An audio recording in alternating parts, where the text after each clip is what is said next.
Hello there, welcome to my channel. This is Praveen and I'm introducing my new YouTube channel where I will upload the videos related to Azure and .NET Core. This video is going to be very interesting because when I was browsing the YouTube for the Swagger documentation configuration with .NET Core API along with the Active Directory, Authorization and Authentication, I found so many videos but not where all these three are included in single video. So I thought I should create one like this. So we're going to implement a use case. This is kind of almost a real-time the requirement when you develop a web API and you deploy it on Azure, and you must have authentication, authorization and other documentation available with your web API. So as you can see, this is our agenda for today's video: how to add the JWT authorization token in Swagger API definition in ASP.NET Core 3.2. So I'm going to show you a small demo before starting the video how it will end up. So we have deployed Azure API on Azure, and I have the Swagger configured. So if I'm not, you can see this authorization is coming because I have configured my Swagger to use the authorization. So if I'm using a non-secure API method, I can execute and I can have the 200 OK responses.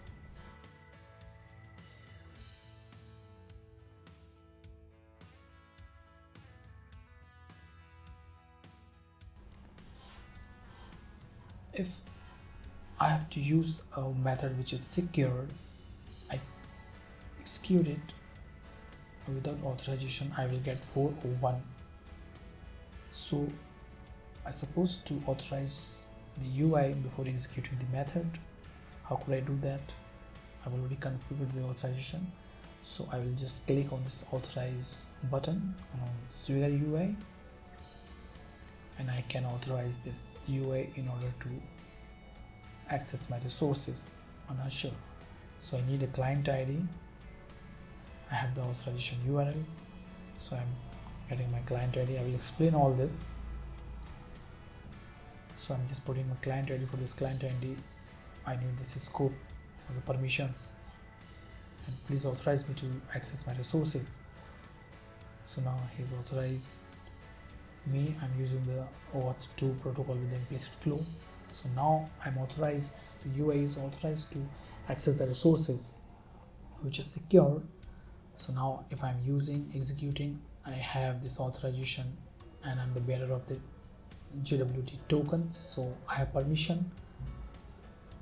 I do not need anything apart from the token to access the resources. So I've successfully accessed. You can see the 200 response code is available. So what is inside this token? So let us see jwt.ms, where we can decode the token and we can see the information available.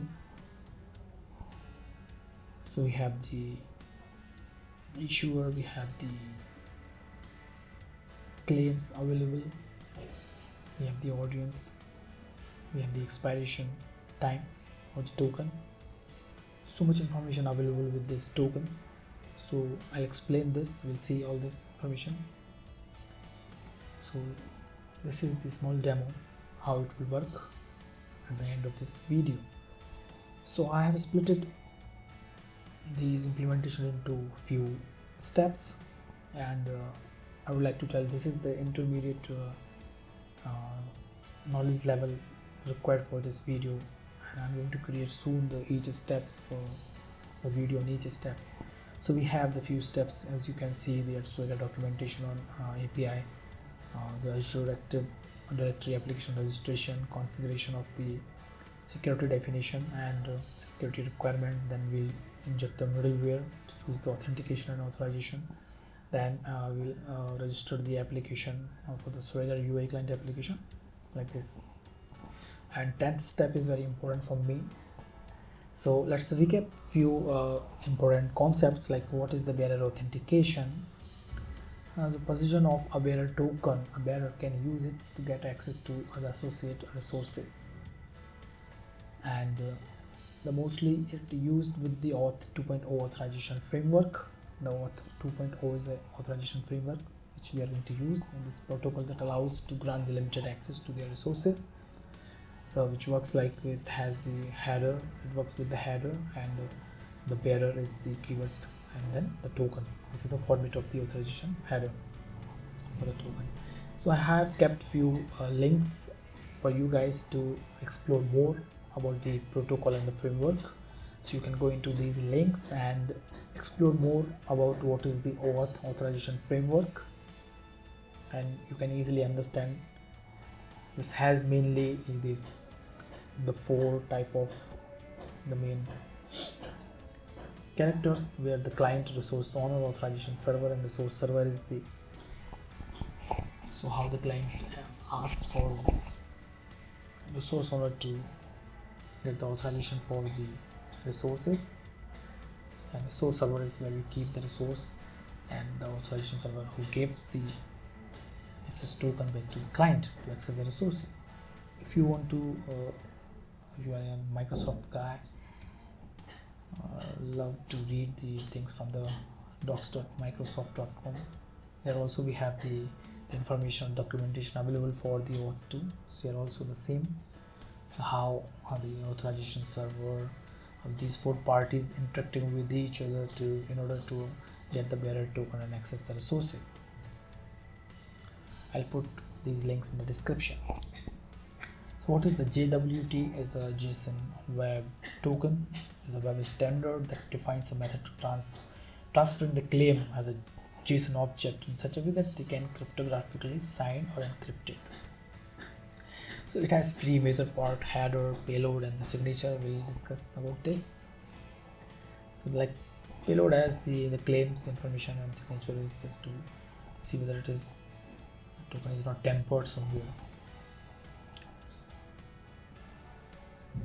And we have the JWT bearer authentication in ASP.NET Core. So like we can do the JWT authentication in different stacks also, but how we can do it in ASP.NET Core, look into it. So ASP.NET Core application using the Microsoft ASP.NET Core authentication.jwt bearer. This package has this library has the information how we can inject it into the middleware, and how we allow validating and extracting the JWT bearer token from a header, and will validate. So step one, we have to add the Swagger documentation into our API. So how we can do that? Let's move to the Visual Studio and see how we can do that. So this is I'm assuming that you know how to create the web API from the Visual Studio. If you have already created or just create, you have to add the swashbuckle ASP.NET Core, the latest version of the package. Once you will install, you can use the NuGet package manager or the command prompt to install the packages. You just need to add the using in your startup.cs file and then you can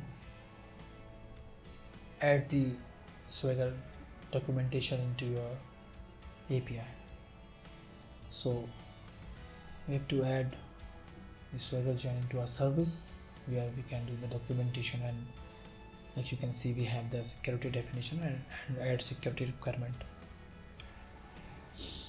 So these many things are required to add the documentation, and this is where we are injecting the middleware for the Swagger documentation, and how this endpoint will generate the JSON for us for the documentation. So this is what we have for the Swagger documentation, and I'm just showing you what and all is configured so you don't get confused. Soon I'll be uploading the GitHub directory or the repository for this code as well. So as you can see, we have this tab 2 where we are going to use the Azure Active Directory application registration in order to register our web API. So this is the link where you can go and see if you don't know how to register an application on Azure Active Directory, the app registration process. I will show you. So we'll go to the Azure. This is my Azure home. You can see you have a Azure Active Directory. If it is not there, just type the Azure Active Directory and you'll get it in search bar. So just click on the Azure Active Directory, and the left panel you can see we have the app registration. Just click on the app registration and you will see you have a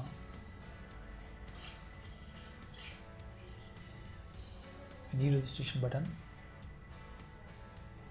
I have already done my registration like Secure API and SwaggerUI. You can click on the new registration. Once you will click new registration, you can give whatever name you want for your API registration. Give some meaningful name so you can understand. We are using the single Active Directory tenant, so we are not inter-tenant connecting our resources. So we'll use a single tenant. You just give the name and you'll get something like this, where you'll have display name, application client ID, tenant ID. So this information is very important for us in order to use, because these are the identities for your application registration. Now the Azure Active Directory knows like this is the application is need to be secure. So you can see in authentication we don't have anything, in certificate and secret we don't have anything, and API permissions we have a default permission, and expose an API. Here we have to expose this RESTful web API in order to securely access from the other client application. So this is the application ID URI. First time when you will add the scope, automatically you will get it. If it is not there, don't worry. When you will add the scope, here the Azure will generate for you one. So how we will add the scope? Click the add scope button. I've already done. So as you can see, I have to give the scope name. I am giving the read access and write access to scope, and who can consent this? The admin and the users both can consent this, and just fill this information and you have your scopes ready. So what is the scope, what is the permission, all this is the Azure Active Directory concepts that you can easily get it from the documentation. If I'll explain all this, the video will get very long.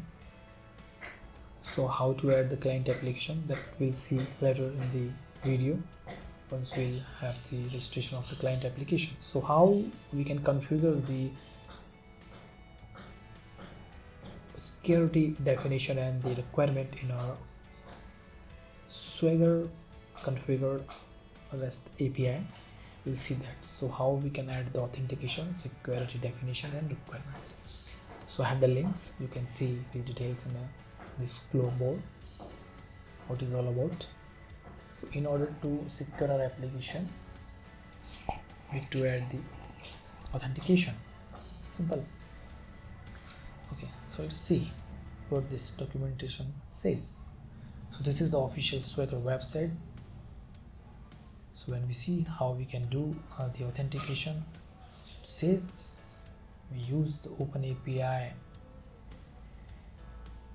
and we have the OAuth 2 framework, and in OAuth 2 we have a flow, the implicit flow. So I must explain here, because we are using the SwaggerUI, that's why we need this implicit flow. So when you add the security definition, you have to tell the application that I'm using the Auth 2 framework and my OpenAPI security scheme is this, which you can get it from the Microsoft ASP.NET Core Authentication.JWT bearer. So you install this package from NuGet Package Manager, and then you will be able to add this OpenAPI security scheme. Earlier it was OpenAPI, it was just N4, it was not OpenAPI N4, it's recently changed, they have updated the framework.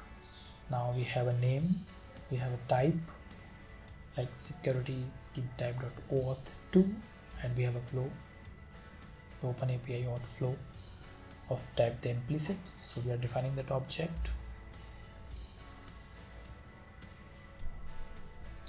We have to give the authorization URL, and we have to give the scope. As I said, what is the scope? You can see in the documentation, it's kind of the giving the permission to user to access the resources.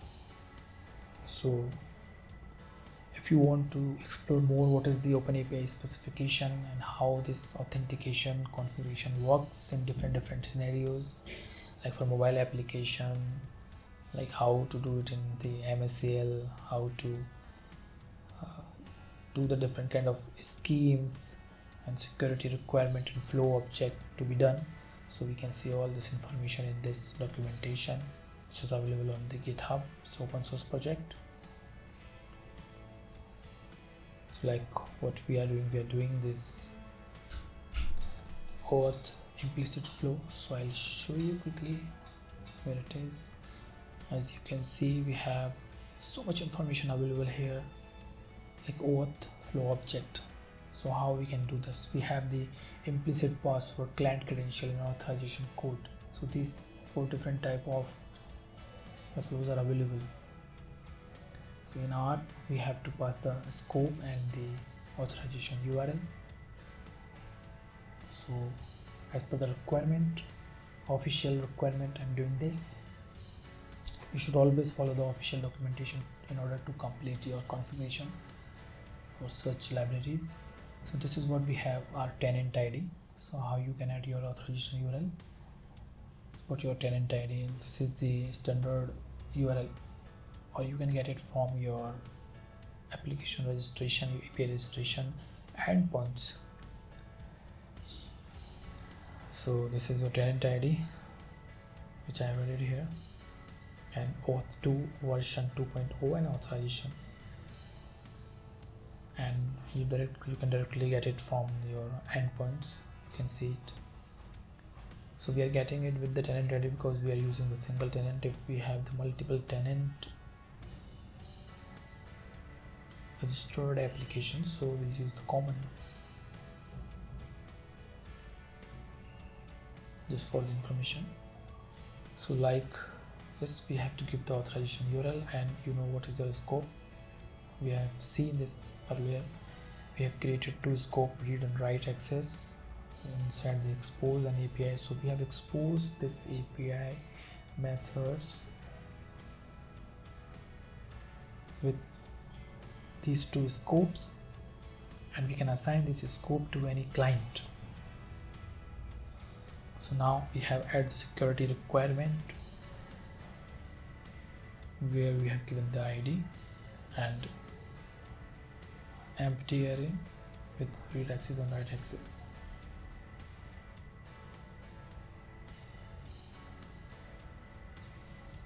So I'll quickly go through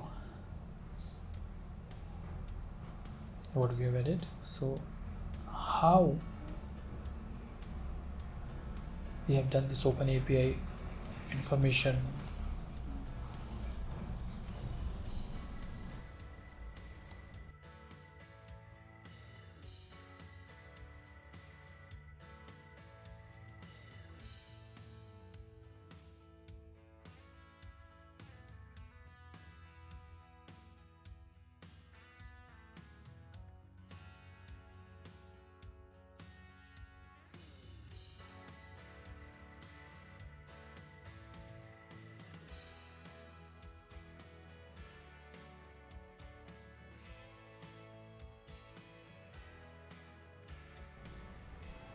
So now we are adding the authentication. So our authentication type is JWT bearer default scheme. So this is our scheme and this is our object, JWT bearer object, where we have the options. We have to add like audience, authority and token validation parameter.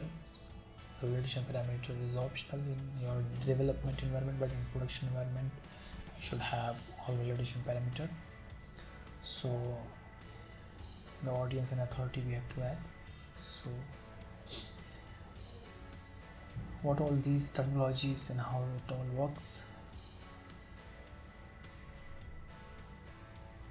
you can see what is this terminology in the documentation. You can explore more if you don't understand what is how this permission type, scopes and all this stuff.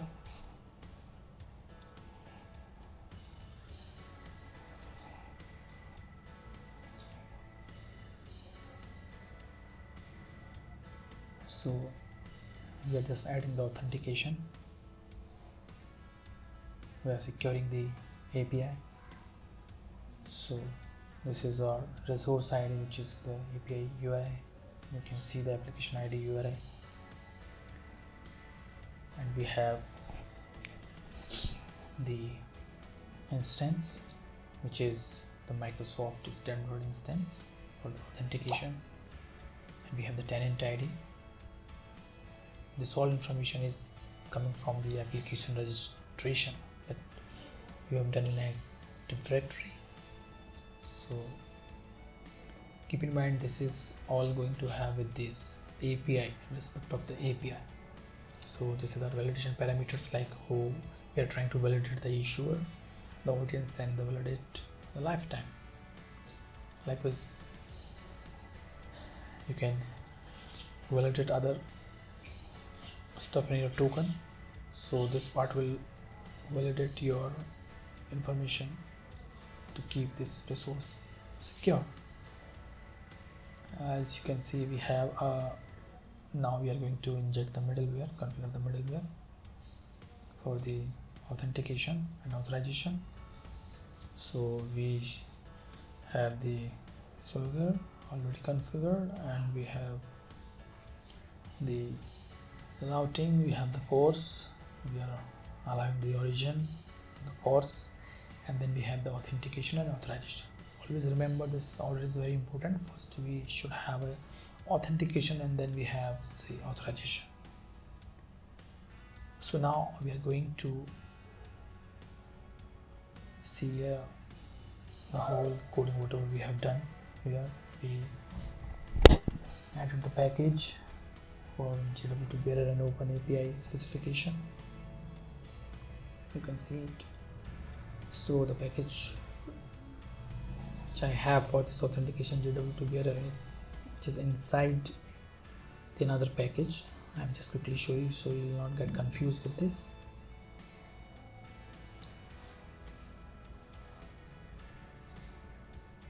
So these are my packages.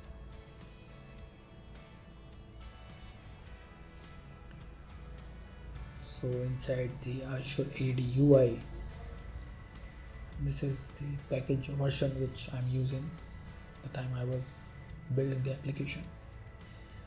So you can use the latest one.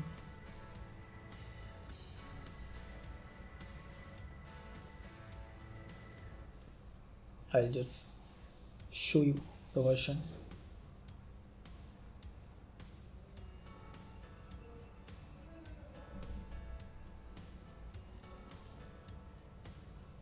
So if you like this video, please drop a like, and I'm going to create more videos on Azure and Azure services like Event Create, Event Hub, Azure Functions and all. So subscribe my channel to get all the latest uploads from me. So as you can see, we have configured the authentication for SwaggerUI. So this is our authorization URL in the scopes, which will allow to access the resources and security requirement. and the authentication JWT bearer scheme, where the audience authority, and we have the middleware injected for authentication and authorization. So now the step 5 is to register the client application, in our case which is a SwaggerUI. If you have other client application like the mobile application or the Angular application or some other clients, you can register them as well and give permission to use the resources. So this is the SwaggerUI application registered, and you will get the client ID after the registration. This is the client ID, again the tenant ID, and the redirect URL you have to add. So I'll show you how you can do this. So again I'll show you everything here. Left panel, what we have in authentication, you have to add on the platform and web and redirect URI. So once it will validate, it will redirect back to the URL where you client application is. So as you can see, I have 3 because I was testing the application on Azure portal itself. I've deployed and in my local system. So I have 3 different URI. You can have one only, but this is the main part for the Swagger auth2 redirect.html. This should be the URI in order to get back the resource into SwaggerUI. The implicit grant is the access token. So when it will come back to your client, it will have access token. So these are the settings in authentication tab.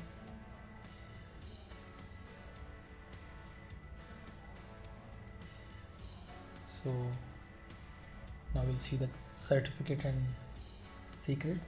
Nothing is there. API permissions, nothing is there. And export an API, nothing is there. So as you can see, we have only the authentication redirect URI available with us. So now I'll go to Secure API. My Secure API, I have to give permission, or I have for these scopes to my client application. So I will add the client application. We'll go to the expose an API, and then you can see it's already written here authorize client application. So I'm authorizing the client application. So I'm just putting the client ID of my registered client application. So when we have registered the client application, we got a client ID, so we have to add it here.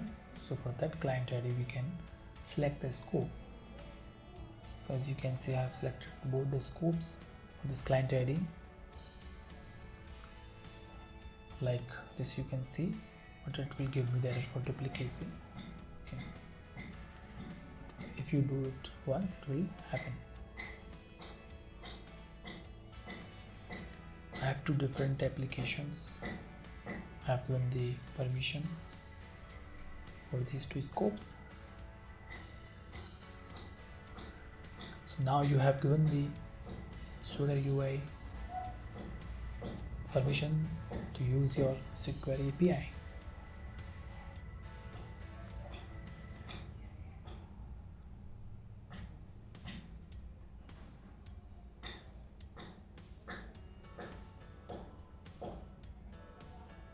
I'm just trying to show here is the same client ID which I'm using, the SwaggerUI, and giving permission. So now coming back to Visual Studio, so we have the controller. Now we have to add the authorize attribute. So we can use it through the package Microsoft ASP.NET Core Authorization, and we'll add the attribute. So now it will secure our controller.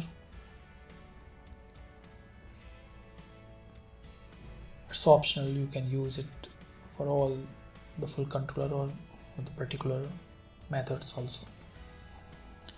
So I'm using with the controller, so all my methods available in the controller will be get secured. So only the authorized application or client can access those resources. So now the scopes and the permission is done, and this is the link that if you want to explore or you getting confused with this information, you can explore and understand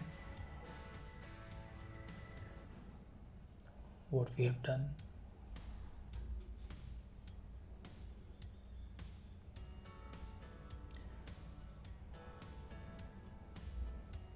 So now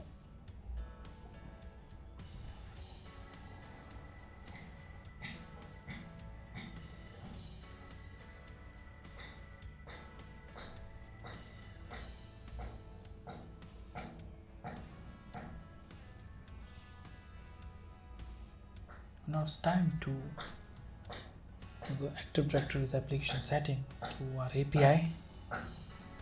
So now we have our resource ID, instance, and the tenant ID which we are using to authenticate. So this additional setting you can use like AAD that I'm using in my startup.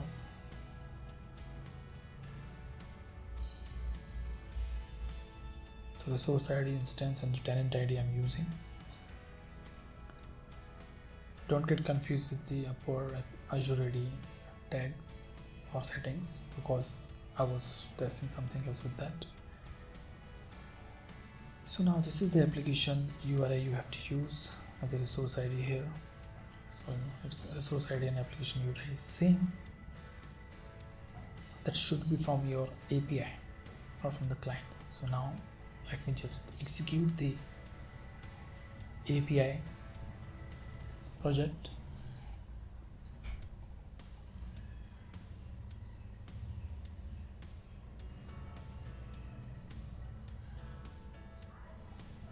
It's taking a little while. If you like this video, please drop a like, subscribe for more videos from me.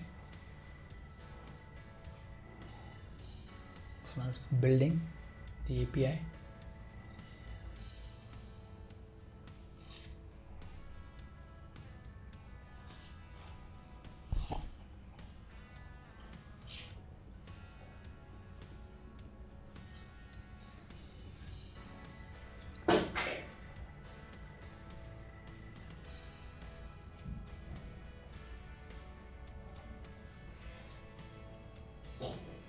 So as you can see, its build is successful.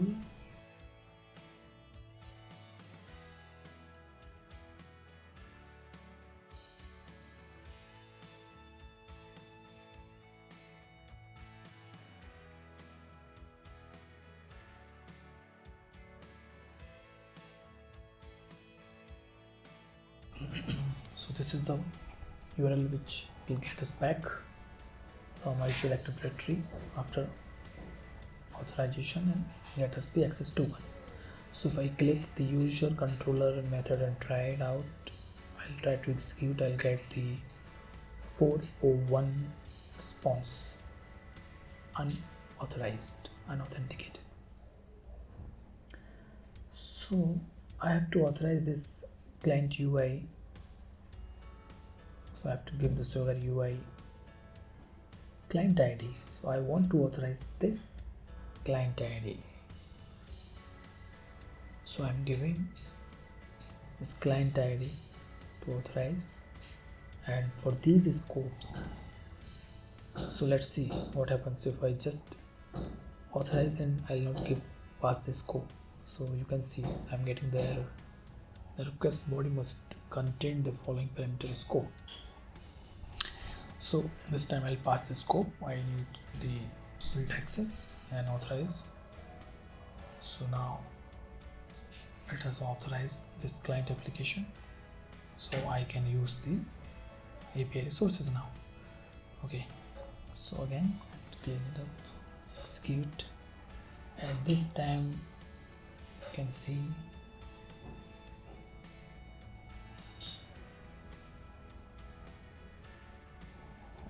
done. I have my authorization header.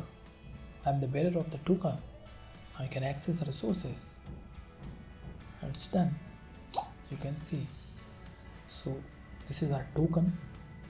Let's see what is in the token, so we'll understand what information it holds. So quickly go to the URL, paste it, and see the expire time is this. You can see my computer time and the expire time.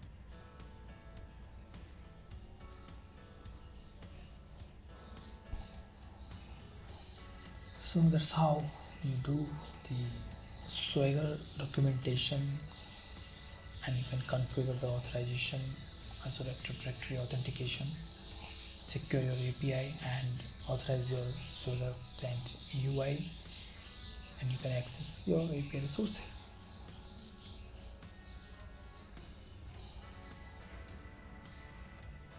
I'll just show you debugging. You can see we have the information like in our context we'll have the HTTP context where we'll have the request, and we'll have the headers. In header we'll have the authorization header, and we'll have the JWT token.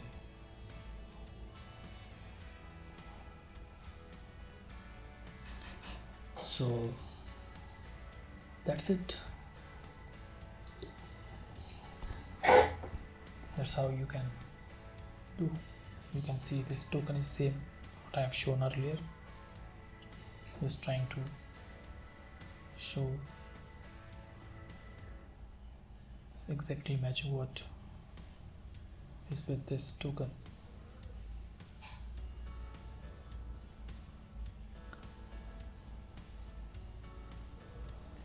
So successfully we have done this. We have tested our API. We have protected our API. Now it's time for you to do your part. So like and subscribe this channel, and add your comments if you want to ask any additional information about this explanation, implementation, or any other thing. And finally, thank you for watching and bear with me. Thank you very much.